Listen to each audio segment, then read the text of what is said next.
Halo sobat, kembali lagi di channel Juara Donghua. Kali ini admin akan melanjutkan lagi alur cerita Battle Through the Heavens chapter terbaru. Oke, tanpa berlama-lama langsung saja kita gas ke alurnya.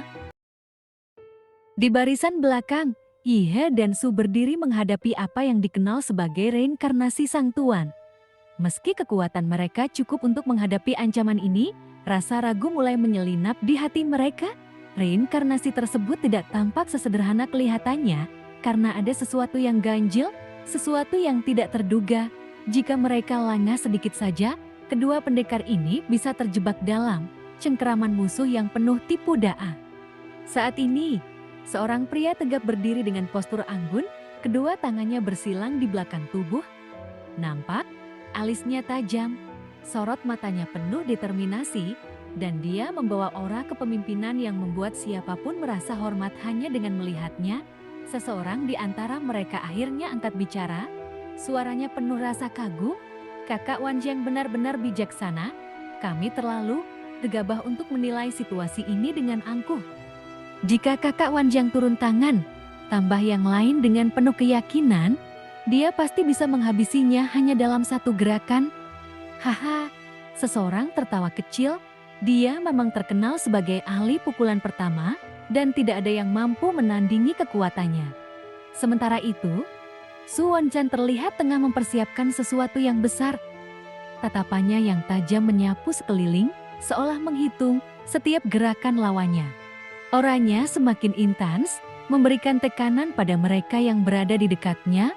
Di sisi lain, seseorang berkata dengan penuh hormat, sang pangeran ini memberikan penghormatan dengan berlutut, dan tampaknya ada tradisi di antara mereka untuk tunduk di hadapan kekuasaan semacam itu. Namun, ejekan segera terdengar dari sudut yang berbeda. Beraninya kamu menyombongkan diri?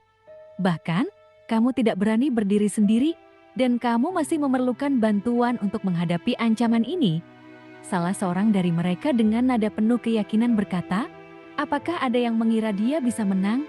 Jati, berhenti bermimpi. Jati, biarkan aku menghadapi dia sendirian, dan aku akan menyelesaikannya tanpa bantuan siapapun. Terlihat, tatapan percaya diri terpancar dari wajahnya, darahnya seolah mendidih oleh semangat bertarung. Dia mengangkat pedangnya tinggi-tinggi, kilatan energi mulai memancar dari bilah tajam itu. Cue, yang sebelumnya terlihat tenang, perlahan mundur beberapa langkah. Lalu, tatapannya kini penuh kehati-hatian. Di sisi lain, Xiaoyan pun mulai menunjukkan ekspresi serius. Pergerakan musuhnya yang perlahan namun penuh tekanan membuatnya semakin siaga. Bagaimanapun juga, kita harus tetap waspada terhadapnya. Ucap Xiaoyan kepada dirinya sendiri, sudah siap? Aku akan bergerak sekarang. Kini, pedang jiwa bernama penghancur Cu yang melayang di udara mulai terkondensasi di tangan Xiaoyan. Cahaya hitam pekat terpancar dari pedang itu, memancarkan aura dingin yang menyeramkan. Kemarahan yang terkumpul dari jiwa-jiwa yang tak terhitung jumlahnya berubah menjadi kabut hitam yang menyebar ke segala arah, membuat siapapun di sekitarnya merasa tercekik oleh tekanan yang begitu hebat. Saat ini, pemandangan di hadapannya berubah total, seperti melangkah ke dunia lain yang jauh dari pemahaman manusia biasa. Xiaoyan pun bisa merasakan bekas-bekas kehancuran dan pembantaian yang tak terhingga jumlahnya dari jejak yang ditinggalkan oleh pedang itu. Apakah kamu merasakan aura kematian ini? Gumamnya dengan nada rendah, tatapannya tak lepas dari bilah pedang yang berkilauan di bawah bayang-bayang kegelapan. Apakah kamu merasakan aura kematian yang terpancar dari pedang? Nih, Xiaoyan bergumam. Suaranya hampir seperti bisikan yang tertelan oleh keheningan di sekitarnya. Namun, bagi mereka yang berada di dekatnya, pertanyaannya terdengar jelas, membawa hawa dingin yang merasuk hingga ke tulang. Aura kematian yang terpancar dari pedang itu terasa begitu pekat, seolah-olah ribuan jiwa yang tak bernama berteriak dalam keheningan, menyatu menjadi kekuatan gelap yang mencekik. Pedang pemburu jiwa kini menampakkan esensinya yang sesungguhnya, lalu cairan suci yang tertanam di dalamnya telah mencapai titik kemurnian yang menakutkan. Cahaya kehitaman yang menyelubungi pedang itu mengeluarkan tekanan luar biasa, hingga membuat Xiaoyan merasakan beban yang menghancurkan di sekujur tubuhnya. Namun, dia bukanlah orang yang mudah menyerah. Kemudian dengan segenap kekuatan dan dengan penguasa alam delapan padang yang kini diperkuat oleh energi iblis yang menderu dalam dirinya, Xiaoyan memutuskan untuk melawan balik. Sebuah letupan energi besar meledak dari tubuhnya, membangkitkan potensi tersembunyi yang selama ini tertidur. Api dengan 3 warna berbeda mulai menyelimuti dirinya, yakni merah, biru, dan emas. Masing-masing warna memancarkan kekuatan yang berbeda, namun menyatu menjadi harmoni yang mematikan. Di kejauhan, pohon kehidupan raksasa yang dikenal sebagai pohon abadi bergoyang lembut seolah merespons energi kekal yang dilepaskan oleh Xiaoyan. Pohon itu tampak menyerap kekuatan dari alam semesta itu sendiri, seolah menyimpan rahasia tentang asal-usul kekekalan. Xiaoyan yang kini menyatu dengan energi yang mengelilinginya, tampak seperti nyala api hidup. Tubuhnya bergetar dengan intensitas yang hampir tak tertahankan, seolah-olah dia sedang membakar seluruh keberadaannya untuk menghadapi kehancuran itu sendiri. Bahkan kehampaan yang tak terganggu mulai terguncang di bawah tekanan yang dilepaskan. Di sisi lain, Kue yang telah mengamati dengan penuh kehati-hatian, akhirnya menyadari sesuatu. Kini matanya menyipit, tangannya dengan cepat menggenggam erat pedangnya. Nampak, gerakannya cepat, namun penuh perhitungan. Namun sebelum dia bisa menyerang, sebuah teriakan tajam menggema, membelah udara seperti kilat.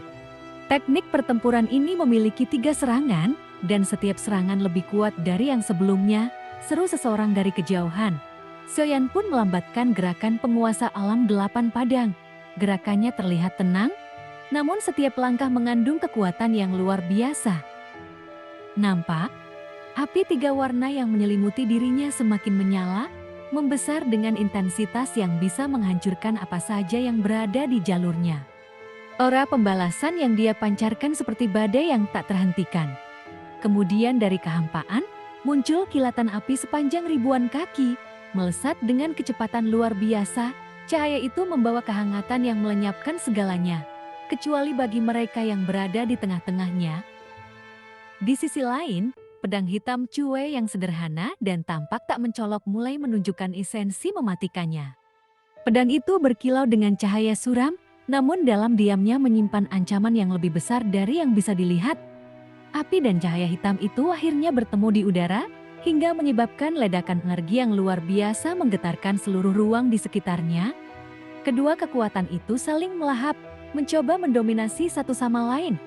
Kue yang sebelumnya tampak tenang, kini terpaku sejenak, lalu matanya tampak kosong. Pikirannya terhenti oleh tekanan luar biasa yang mengikat tubuh dan jiwanya. Namun, pertempuran belum selesai, dan kini kilatan kedua muncul, lebih terang dan lebih mematikan. Api yang muncul kali ini membawa intensitas yang jauh lebih besar, menyapu segala sesuatu di sekitarnya dengan kekuatan dahsyat. Ini saatnya, cepat serang, teriak seseorang dengan nada mendesak, mencoba memanfaatkan momen genting itu. Pertarungan yang sempat terlihat mundur kini kembali berkobar, membawa intensitas baru yang bahkan lebih ganas dari sebelumnya. Ledakan energi yang berulang-ulang menggema di seluruh tempat, menciptakan suasana yang dipenuhi oleh ketegangan dan kekacauan.